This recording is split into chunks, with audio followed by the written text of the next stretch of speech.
Today we're going to make a pull-up bar.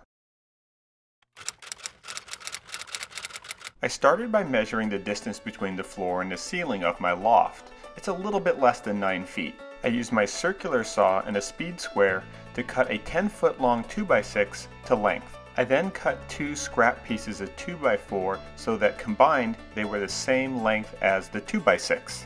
I used my circular saw to cut 4 pieces of 3/4 inch plywood that are all the same size. I then drew a triangle onto one of the pieces and then cut the pieces 2 at a time along the lines that I just drew.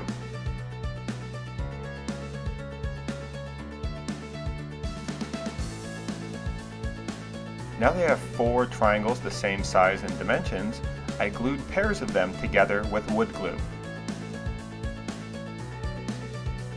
Once the glue had dried, I drilled a large 1 1/4 inch diameter hole for the chin-up bar and then 2 1 inch diameter holes for the pipes that are going to hold the bar bracket to the combination of 2x4 and 2x6 that I had screwed to the wall. I used my orbital sander to round down the edges of the plywood. I used the plywood brackets that I made to mark the hole locations in the 2x4s, and then drilled out 1 inch diameter holes as well.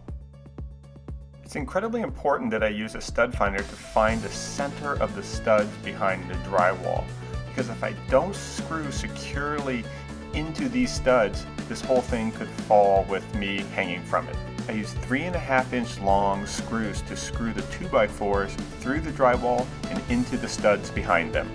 I then used 5.5 inch long screws to screw through the 2x6, through the 2x4, through the drywall, and into the studs. I assembled the bracket for the bar around a scrap piece of 2x6 that I had.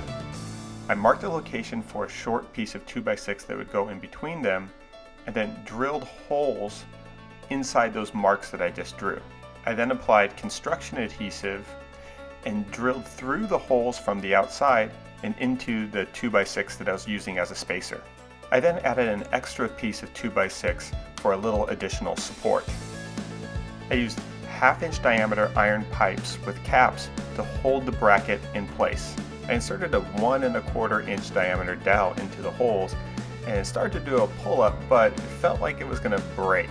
So I switched it out with some 3/4 inch diameter iron pipe, which is plenty strong.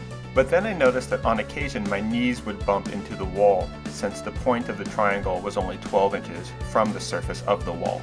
So I made a new larger bracket that had holes for 1.5 inch diameter maple dowel. I didn't want to throw out the first bracket that I made, so I used some 3/4 inch iron pipe to make it so that I could do both dips and neutral grip pull-ups.